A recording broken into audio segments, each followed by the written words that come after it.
And I could probably very neatly segue into the stuff that I'm doing with my autistic writers from that. That Yeah. I give them the same feeling that I always got um, from this sense of purpose. That as the whole reason that Spectrum Writing started, which is the company that I run to help autistic storytellers, it came about from working in the field of delivering workshops and mentoring and facilitating visits in schools and things, and talking a lot about writing. Um, is that the point that got me to there was difficult because I didn't have the tools to get there. It was just blind luck and just boneheadedness that got me through all of the roadblocks that a lot of people give up on, because it's really hard, and it's a lot of rejection, a lot of moments where you have to have a thick skin to keep going, like even just to keep going. And it's anyone that's finished the book knows that it is hard graft to get through your 80,000, 100,000 words. It's hard graft, and just doing that, you deserve a medal, pat on the back at least, because you've done a great job. And then to compete against everyone else that's done that, to find your publication and find your audience and stuff, becomes harder again. So, it's just one of those things that I think if you can have that sense of purpose and take pride in what you're doing, that can help you through a lot of stuff in your own life. But yeah, I found it very hard.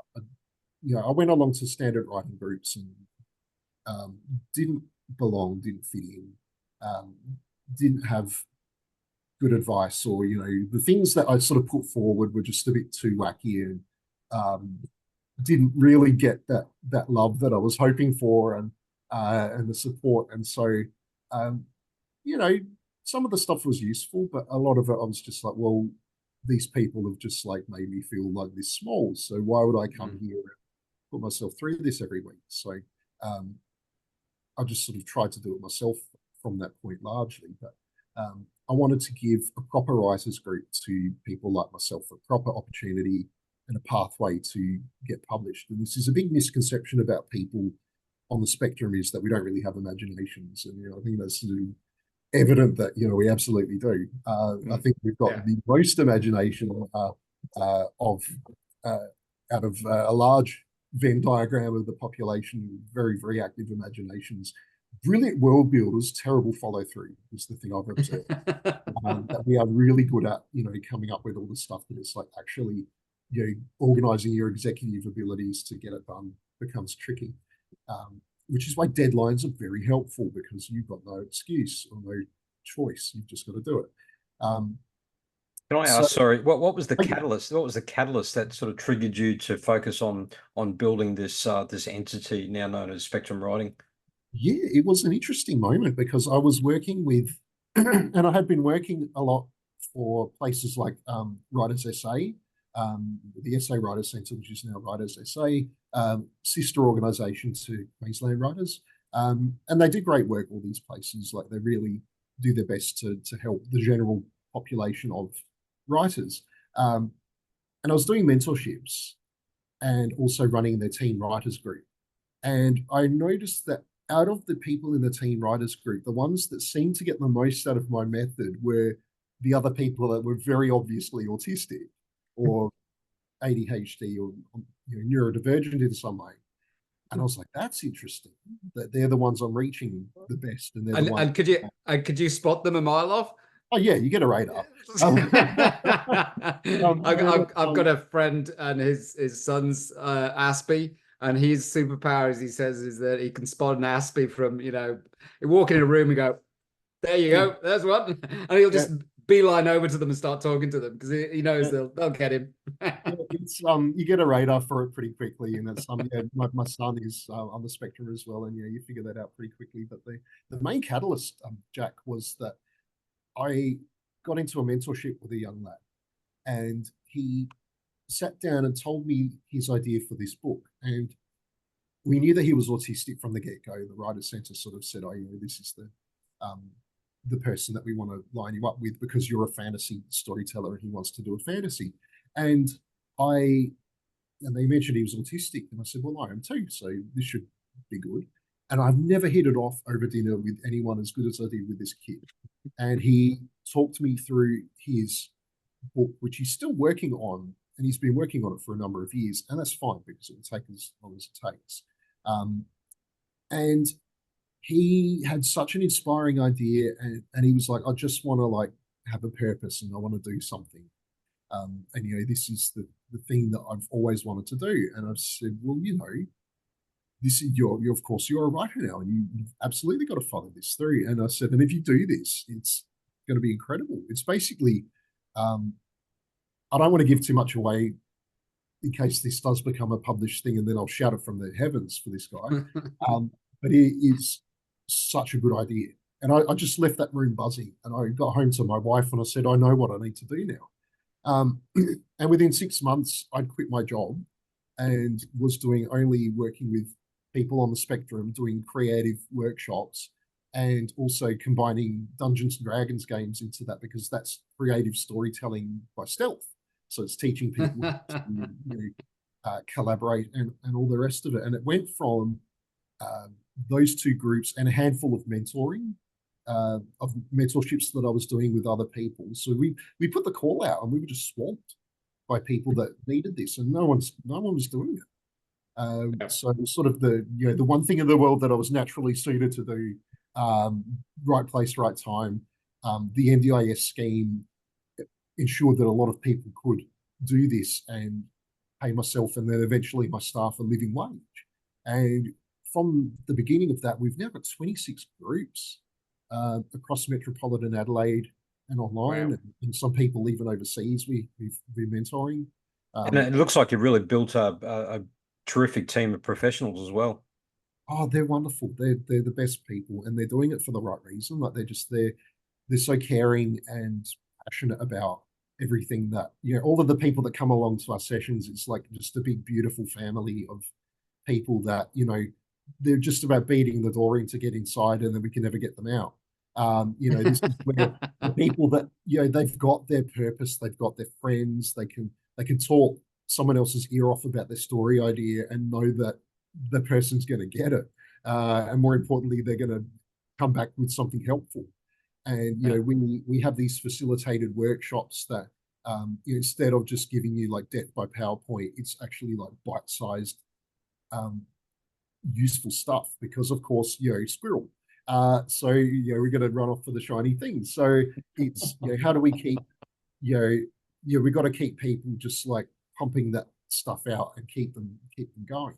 So, that's one big approach that we've used to try and break through demand avoidance, which is a big thing with neurodivergent people just in general, is that if now a term of demand avoidance clinically is when you are a super procrastinator, but to the point where it's like debilitating. It's not just like, oh, I'm going to put that off. It's like that thing. It's like sitting in your driveway with your shopping in your car, and instead of unloading your shopping, you're on your phone for like 45 minutes. Because getting out of your car and unloading the car is just too hard. Like that's demand avoidance. And, the extreme versions of that are just debilitating. Very common with people with ASD. So we try and bust through that demand avoidance stuff. And, like keeping it, bite-sized, because if we say write a book, that is such a big, overwhelming task that, a lot of people will fall over at that. But if we go like, tell me 3 things about this character, that starts to become a bit easier. And then it's like, describe one physical thing about this character. You could probably do that. And then you can start to hang the other bits and pieces across that, and then build that scaffold, and then drape something over it, and voila, you've got a plot and a story and all the rest of it. And, we've got some great worksheets and models and things that we've built to try and support that mode of learning. That and sorry, and just on that was the next question I was thinking, in terms of you've created content so that you can deliver your workshops for a particular audience in a particular way, and you said you've started building worksheets. And how did that come about, that you started to sit down and say, okay, how do we let's flesh this out, let's actually build a curriculum? And how did you do that? Oh yeah, because I was flying at the seat of my pants for a long time.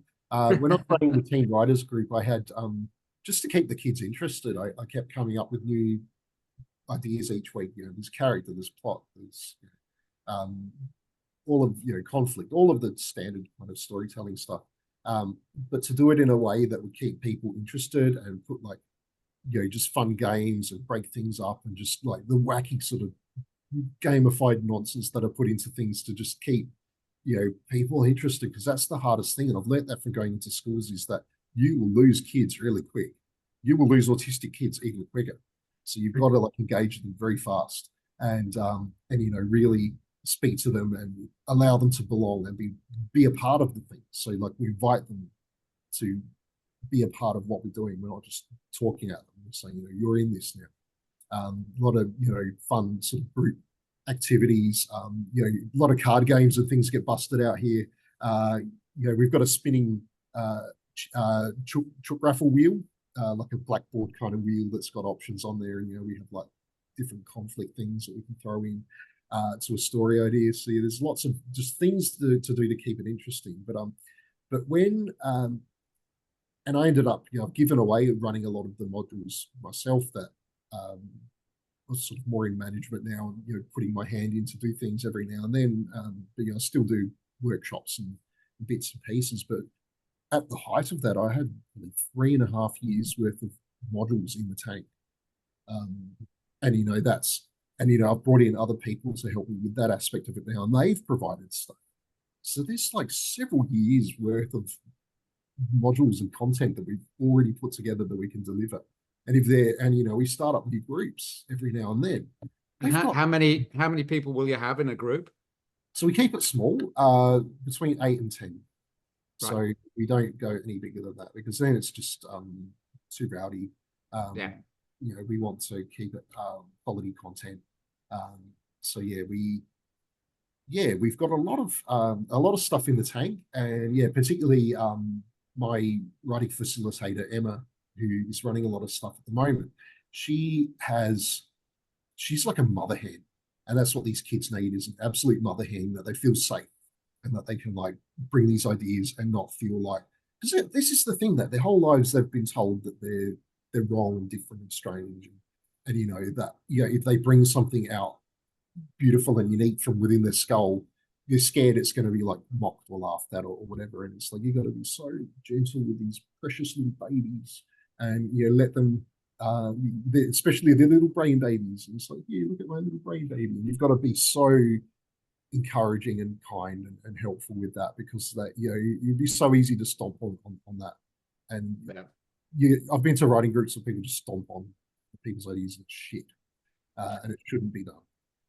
But it does happen. So, you know, this is where we have a special group that really looks after our people, because they need the TLC. They need a bit of that stuff. And with that encouragement and that environment, they just thrive, absolutely thrive. And we're seeing people like submitting stories to publication and everything now. We're putting together a book of our own. So we're doing an anthology of stories based around their special interests. We were involved in the Adelaide Festival quite recently, where we got to go. It was a part of the Adelaide Festival to do with an environmental. How do I explain this briefly? It was called Floods of Fire, and it was to do with the bushfires in recent years, you know, environmental concerns and all the rest of it. This is a multifaceted art form thing, exploring environmental things. And so they asked us to be involved to get out some of our students to read out pieces, which we did. But we said, all right, environmentally themed stories we'll read out. So we did a whole bunch of those for the crowd. But then I said, we can do better. Let's do something cool. Why don't we have a team of people trying to destroy the world and a team of people trying to save the world, and have this kind of like crazy live debate thing? And just like brainstorm this idea in front of the director and the producer there and then. And they loved it, and we pulled it off. So we got these, so sort of like a war game exercise, where we were like, okay, you're like the evil bastards trying to destroy the world, and you're the ones trying to save it. Like, you know, how are your decisions sort of compete with each other? And it was so much fun. And all of these kids got to go out in front of a live audience, and their families all came out, and it was like, just like a spectrum writing session in one of our at one of our sites, except this was in public. And some of the students were terrified before they got up in front of the thing. But as authors, like, you know, you've got to have that, you almost have to be a Toastmaster these days. You have to be able to talk in front of them. And, you know, this is another thing is that, you know, by stealth, we're teaching them all these things. We're like, okay, that wasn't so scary. You got in front of people and you talk. You say that you're very nurturing, and obviously that's part of the sort of training process. But do you also teach them about the rejection that comes with being writers? You know, because you said that some of them are sending them off to publishers, and like, and part and parcel of that is rejection. It's brutal. So like we have so Emma particularly, she has this sort of like a soft teddy bear that comes into the class, and if people are feeling a bit rough, you know, they can cuddle this thing.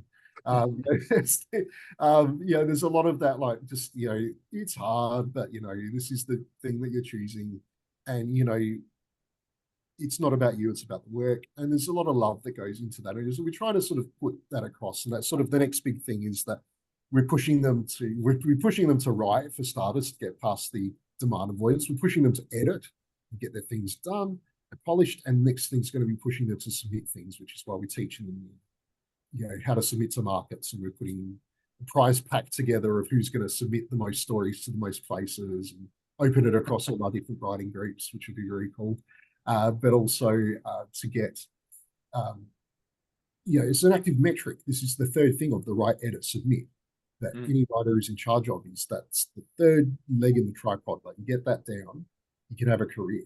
And if you get enough rejections back on a story, you just bounce it around to the next one. If you get a bit of feedback saying the story's not right, you put it up on the blocks and you get under the engine and fix it a bit. But you know, there's no reason any story won't eventually find a home if it's told properly. So, and you know, that's the whole thing about making it a career of this stuff. And it's, you know, hard to make money out of writing, but you can make money out of it. It's a good second income. I would say most people make a good second income from it. Some people make it lucky and get the big sales and do really well. But yeah, for most of us, we can say, you know, particularly the neurodivergent people who are classically unemployed or underemployed, that this is a big focus, is that we know that this is a thing that they can do without facing the, you know, office politics and you know, conflicting instructions and, you know, horrible workplaces and all of that stuff. It's something that if they're passionate about it, they can have it their whole lives and they can make money from it and have a purpose. You know, it's really good for their mental health. For the adults that are, I assume that you run programs for different age groups. Yeah, it's so the groups we have ages 12 and up. Our oldest at one stage, we had a 12-year-old sitting next to a 67-year-old at one point, and they were like buddies. It was like beautiful.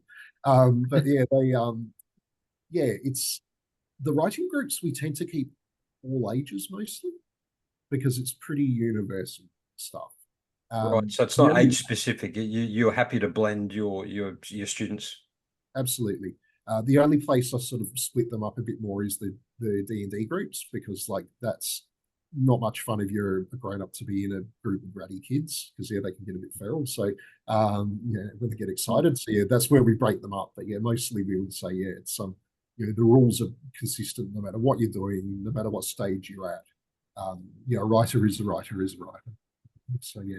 And particularly for the adult, I guess this is what I was leading to in terms of my question around the different ages of your students. So for your more mature adult students, are you finding, is it a blend of people who are doing this just as their own personal enjoyment versus writers who are saying, this is something I really want to take seriously? Is it a mix of people that are sort of doing it for enjoyment versus people that are kind of striving to take that next step in their writing and publishing journey? I would say it's people leaning towards wanting to do it seriously. It's you know, people that have got the writing bug and have had it forever. I don't think any of them are really hobbyists. I would say that they've all got a burning need to tell their stories and to be accepted and belong. And you know, we've got a metric for that, which is publication. You know, that's a sense of acceptance that a lot of autistic people need. You know, that beautiful magic moment is what I'm hoping we can get more and more of our people to feel, and you know, that's the reason that we exist. that's the main reason that we exist. And the second reason is that I get to like buy a lot of Dungeons and Dragons stuff and claim it as tax. But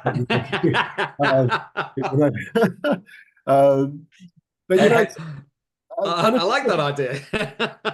But it's also a big social thing as well, that we've got big, this is people that come along to our groups. A lot of them don't have friends at all outside of what we do. And sometimes it's the only thing they look forward to doing. So, they might not have a great home life. They might, we're seeing a few people that have got jobs or volunteer and stuff, but some people don't get out much. And this is a way of engaging with the world and finding people that are into the same field of interest that they are in, and getting them to see that there are other people just out there just like them, and that they're normal in whatever. I mean, normal is only really a setting on the washing machine, let's be honest. Yeah. But that there are other people just like them who, they're not alone. And they don't have to be alone. And this is the beautiful thing that we're seeing a lot of collaboration and just wacky fun projects that are sort of happening outside of things. We've got a Discord server for just across our organization, and it's just mad. These kids, and I say kids like leading grown adults, they're just constantly on this thing, memes and all sorts of just ideas and just funny things, and some of the groups run on there as well if they're doing something online or whatever. But it's In terms of the structure of your workshops, is it? If you just kind of break it down in a little bit more detail regarding the actual structure, are we talking about, do the students come once a week? Is it evenings, daytime? What's the frequency and duration of say if it's is it like a semester, or how does the actual program work? Is it started on a particular date and then they sort of progress through to a completion date, then you start a new group? Just more the sort of the nuts and bolts around the structure of your workshops. Absolutely. Nuts and bolts wise, our groups, if you get into one of our groups, because we've got wait lists out the door, but it's nuts. We've got such a long wait list for just about everything we do. You're in there for life if you want to be. We keep so some of our groups will be going for nearly 5 years now, and they come during school terms. School holidays we shut down, but they come fortnightly, once a fortnight on a weeknight, 6:30 to 6 o'clock till 7:30, and that's the sort of face-to-face time. But there's a lot of things now around that. So there's the online community where they're all chatting away. And we're doing other things like the writing camps as well, where we have people come in once a year or so. We just let them take over our facility here, and then we bring pizzas in, and we have like writing bingo and just games. And we did a lot of NaNoWriMo. We had a NaNoWriMo camp, which is the 50,000 words in November thing. And we do all sorts of just wacky stuff around that. So in terms of we keep getting asked about doing school holidays things, but I don't know if we've got the spoons to do that. We've got to give our staff lives as well. We might look at it in the future, but it's one of those things that we can't entertain the thought of at the moment. There's just so much goes on during the terms. Are you finding your students are seeking you out on their own? They find out about you, or is there like a referral system? Given that, I suppose you are dealing with students who come from different backgrounds and different disabilities or challenges, or what is there a set process in terms of how people sort of get, if I should use the word, accepted into your workshops or your programs? That's fair enough. So we used to advertise at the beginning. And we don't advertise anymore because we're like beyond capacity. The word of mouth does everything now, so we don't have to advertise, which is a nice way to be. But we get new inquiries nearly every day about things that we can help with, whether it's a workshop or a mentorship. Mentorships are big as well. So there's frequently mentorship spots available. As people sort of, they're active or they disengage or whatever. So that's one that's always worth chasing up with us. And that's for people who are working on a book or a screenplay or something that they need that one-on-one attention with. And your NDIS plan, if you are on one, will cover that. So it is not money out of pocket. It's this is a way of using your plan, which is meant to like meet your goals as a disabled person. And if your goals are, you need to engage more with the world, or start a small business or seek employment or whatever, like this is one way of making use of your plan. So that's a good way of approaching it. In terms of getting accepted, it's typically the way it would work is that if we have a spot in the hen's teeth, but they do come up, we would look through our wait list and try and find who we think would be, a good fit to the group, try and be fair to the people that have been waiting the longest. What's most important to us is getting the social mix right, because it's, we sweat the small stuff. That's one of our internal mottos, is that we really take a lot of care in looking after our participants. We want to make sure that they're not feeling unsafe at any point, that the people that are there, it's a good mix of personality types. There's quite a lot of rigor that goes into picking new people for our groups. But once you're in there, like your goal, it behooves us to do a very good job in that front, because and that's one of the things that we learned at the beginning, when I was just like, come in, come on, come all, and just fell over more than once because we didn't vet people properly. So that's one of those things that it is. We want to be inclusive, we want to be kind.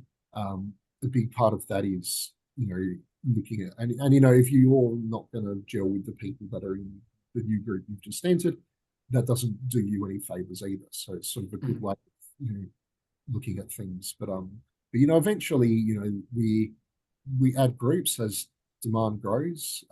We've got all sorts of things going. We're doing miniature painting now, Warhammer, tabletop war games, Monster of the Week, which is another amazing role-playing game. That's a fun game. It's basically like Scooby-Doo, Buffy, Supernatural. It's like the episode of a TV show where you're like solving the problem of the day. It's a great exercise in episodic storytelling. So these are all teachable moments. Like everything we do, it's not boring. It's all about everything is around that central aim, which is like get your stories out. However, whatever form that takes, like get those stories out of your head, find your audience, find your purpose, kind of thing. And with your service spectrum writing, there's the creative writing program, but you've got other broader programs as well, don't you? Yes, we do. So we've got the creative writing workshops is the sort of the central one. Rapidly has been overtaken by the Dungeons and Dragons program, which is just huge. Like we've got so many. There's such a need for them. It's crazy. And one of the programs that we recently adopted for that one was for the younger groups, or the ones that are really having a lot of trouble connecting socially. There is an actual therapy model of role-playing, which uses modified Dungeons and Dragons game. And it's called Critical Core Game to Grow. And it is majestic. It is so good. Really, this is meant to be for people with autism who are really struggling to connect socially or follow group norms and stuff. So that's where, we've taken this on board recently to sort of learn how to do that side of things better. And it's working really, really well. The people that put this together, some people have used this to treat veterans with PTSD. The same principles kind of applies, that using this therapeutic avatar in storytelling, it does immeasurable good. It's a risk-free way of exploring real-life things, and this is again escapism with storytelling, and everything connects. Like it's a beautiful thing that we do as storytellers. I think we've got a wonderful gift that we can share with the world, and it's not necessarily I'm the next, I don't think anyone wants to be the next J.K. Rowling anymore. She's really got to get off Twitter, that lady. But the next the next Matthew Riley or whoever, like, sure, that's one metric of success, but the other metric of success is using your talents and your gift to improve the world. And yeah. Do you, I mean, obviously you've been so successful in where you are. Do you have plans to expand it into other areas, other places, other locations? Is that the dream? Yeah, it's growing exponentially. So it's we've got to rein in the growth, because at one stage I tried to grow it too quickly, and a couple of things didn't work. We tried an interstate move at one point, and there was so much else going on that I wasn't overseeing it very well, that fell over. So any business, you have to fail upwards and fail bigger, fail better. So that was a lesson for me, is like how to not do things. But your programs are based in Adelaide or South Australia broadly? Yes, we do have online groups as well. The person running our online writing workshop is Queensland based, and there are people in that group are from all around Australia. The mentorships are all over the place. Most of the mentors are from New South Wales, Victoria, Queensland, some SA. So a lot of our sessions are in person, but we have got some online space there as well. I'm not against the idea of interstate again, but yeah, it's sort of like we've gone, all right, like we know we can really deliver where we can get to things, and that's where the SA plan seems to be working really well. But I'm not above franchising it or going into other states. Like as mentioned, like we've got modules in the tank of 4+ years. So there's a way of sort of finding the people that need this service and getting to them. But again, we're hearing from people like every day. It's definitely needed. This is a wonderful sense of purpose for people, and it's just got this burgeoning imagination, just as a type of brain. The autistic brain really thrives in that environment, because it's typically informed by quite a bit of confusion and pain and misunderstanding, and all of that stuff. Is that where does a brain go except to escape from such an upbringing or such a world experience? And so that this is why we find that disability arts is such a big thing, and that I've been fortunate enough to work with a troupe of disability actors as a playwright, helping them put together some plays, and they're it is human dignity at its finest, because this is the thing, is that it is such a human expression in the arts that anyone who is it just tells it proves to the world that this person who's in front of you, who might have Down syndrome, or who might be intellectually disabled or neurodivergent or whatever, they're still a person. Like they've still got the same feelings that you've got. It's and they deserve to have that audience just as much as anyone else. And sometimes that just needs a bit of scaffolding to make it happen. So that's sort of the organisations like mine, and there's a few others out there as well for other art forms. That's why we do it. It's a worthy thing to do with the talent. So yeah. You spoke before about measuring success. Are there any success stories that you kind of you're very proud of, and you kind of boast in terms of students who can kind of say, look, because of the program I did with Spectrum Writing, I landed a publishing deal, or something great happened? Do you have those kind of success stories now that you've got a number of students coming through? We've got a couple. So we've got we had one person who had never written prose before. They were strictly a comic writer, so they were doing their own like web comics, and they came forward saying, how do I do like better stories for my comics kind of thing? And I said, like, let's try and look at doing just stories.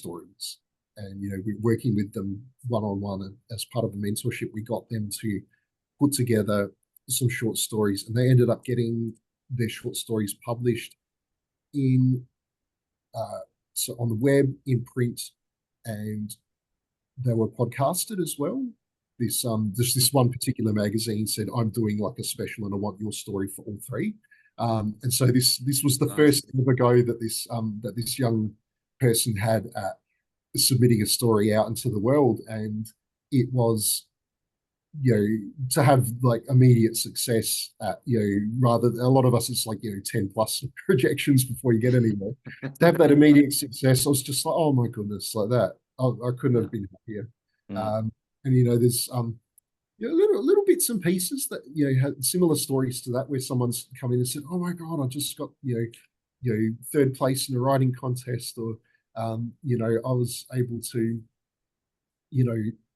get my artwork accepted into as the cover of this book for a thing that a council was doing. All of these little things that we've encouraged them to express themselves. It might not necessarily be writing related, but and people that have written more episodes of their own podcasts. We had a lot of people wanting to do podcasts at one point, and so they've been encouraged to go off and record more episodes of their stuff, because they've sort of got 2 episodes in and then it all got too hard, and coming to like share them with the group, which is just like an amazing thing that we getting them to like actually collaborate on ideas together, which is such a huge thing. So again, metric of success is not necessarily the next big book deal or whatever, but just like turning up and doing the stuff. Like little short story publications and things here and there, and we're about to have the book come out, which is very exciting. So yeah. And I think it's so important that you stress that, we shouldn't label success and put definitions on success. And for a lot of your students, I'm sure success means coming forward and having the courage to have a go and to put their ideas and actually frame it or structure it into something and get something completed and have something tangible to show for their work. And having people like yourself who are encouraging writers to have that go and to give them the support so they can take the first steps to the point where they've completed something and it's something they can be proud of. That's, in their eyes, I'm sure, that's success. And it must be so pleasing for you to see the smiles on the faces when you see these people who are proud of their end result. I've got the biggest success story that we've got, and of course I'm just endlessly proud of like all of these. I call them kids. Some of them are like grown adults, but all these kids, all of my kids, they their success story that we've got is the extremely anxious, nervous, painfully shy girl that we had coming to a group once. And at this site, it was all we could do to get her through the door the first time she rocked up. She was so shy, and she wouldn't sit at the main table with everybody else. The best we could do was to sit her on one of office desks. So my wife and I, we run the corporate side of things from here, so we've got our office set up in here as well. So we sort of tucked her away in the corner and just said, just listen, try to stay if you can. If you have to leave, like, that's fine too. So we managed to get her to stay, and then the next day, the next fortnight, she sat there again. And then the next night, she sat on the couch in the corner, not on the main table. And every time we got closer and closer to the table, and then finally she took a spot on a chair with everyone else, and it took most of a term to get her there. And now she's quietly joining in on the group discussions, and sharing her story ideas with people, and she hasn't left. She stuck it out, and that's probably the biggest success in my mind, is the person that didn't leave, and kept at it, found comfort getting there. And do you find that the students, obviously your staff provide the support, but are you finding that, say in this case, this young girl who was very shy, was there a lot of encouragement, support by the other students to embrace her into the fold? Absolutely. They're such sweethearts. They really look out for each other. And that's the thing, is that,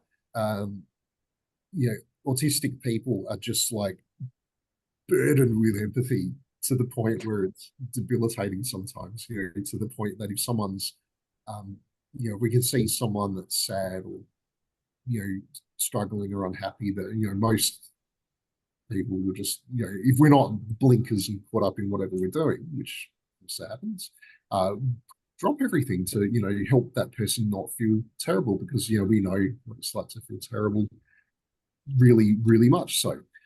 So, there's absolutely that love, that shared kind of feeling of, belonging, helping a person to connect with the group activity or the story or whatever it is that's going on. And it's, to the point where, I can see people who are, someone will be like really upset because they're not getting something working, that they're having this sort of, not meltdown, but you can see that they're a bit agitated or whatever. And, I'll sometimes observe a participant saying, what's going on with your story? And this, I just can't get my character to do this. And then they talk it out with the other person. And at that point, I just sort of sit back and watch it resolve itself. And I don't have to intervene at all. And I'm like, that's what I wanted. I'm not here to like just talk at them. This is, them making their own thing. And so, and I guess that's the magic of what you're offering, is that you're bringing like-minded people together to support each other. Yeah. It's just a beautiful thing. And particularly a lot of my staff are neurodivergent as well. So we tried to be a very equitable employer for all of this stuff. And we've got some wonderful people who speak the same language. And, we've got to the point where, they will come in like just hyper organized with folders and name tags and, stickers and, pencil cases for everyone. And it's like, that's the beautiful point of this thing, is that you will get the royal treatment, because like you're getting an autistic person whose special interest is delivering writing groups. So you're going to get like something that's like next planet, where it's not just a fly-by-night thing. It's something quite magical that that we've put together. So it's very, very pleased, very, very happy with how it's going. It's a real great purpose to life. It's certainly better than any other job I've ever had. But yeah, I'm sort of. What did you do before you quit to do this? Yeah, I was a public servant, so I did a lot of work in government record keeping. So I did a lot of reading, sort of just sifting through boxes of old records and figuring out what to do with that stuff. So yeah, that was it was not a bad job, but it was the people. It was the people I didn't like. I didn't like the boxes of paper. It was the people that were tricky. So office politics and whatever. It was just not for me. So I think if you can live a fully creative life, and I'm blessed that I can live a fully creative life, do it. You will, it is immeasurably good for you. What wise words, and that might be probably a good point to start to wrap up, because we are getting to the point where we can start to wrap things up a little bit. But that's, I mean, it's an absolute credit to you, Jason, for what you and your team are delivering. Where can people find you? I've got two main web presences. So my first website is jasonfischer.com.au. So the spelling is Fischer, Fischer. It's the German spelling of Fischer. So jasonfischer.com.au, and the website for Spectrum Writing is spectrumwriting.com.au. And how would you recommend, so people listening to this thinking, hey, this program sounds great for me, or perhaps one of my loved ones, how do you recommend, is there a contact form on the website where they can submit an application to join one of your programs? Absolutely, yeah. We've got a great website that the first thing you see is a register button, but there's also a contact page with, you can send an email that way. You can also find my phone number quite easily and ring me up or send me a text. I'm happy to chat to anyone about writing. This is my passion. I want to give the gift to as many people as I can. Well done, Jason. What you and your team have created for clearly there's a need, and your students are reaping the benefits of what you're offering, and it sounds like it's a labor of love. Your day job is your passion. So congratulations on what you built and created. It's certainly not a small thing. So you should be very proud. So congratulations. Oh, thanks, Jack, and thank you, Harry. It's yeah, And, definitely. Yeah, thank you for sharing your passion with us, and you know, putting it out on our podcast, because you know, the way you talk about what you do is so sort of you know, so passionate and so sort of engaging. Oh, thank you so much. Yeah, there's no reason to be anything else. It's yeah, if you're not doing those things, you're not doing the right thing. Yeah. Well put. Well put. Look, Jason, thank you so much. We might wrap up there. It's been our absolute pleasure. Thank you so much for your time. It's been a lot of fun. All the best with your own personal endeavors, and also all your programs that you are running with Spectrum Writing. We wish you all the best, and I'm sure you'll have success long into the future. No worries. Thank you very much, guys. Thank you so much. Yeah, brilliant talking to you. Thanks. Thanks, everyone. We'll see you next time. All the best. Bye-bye.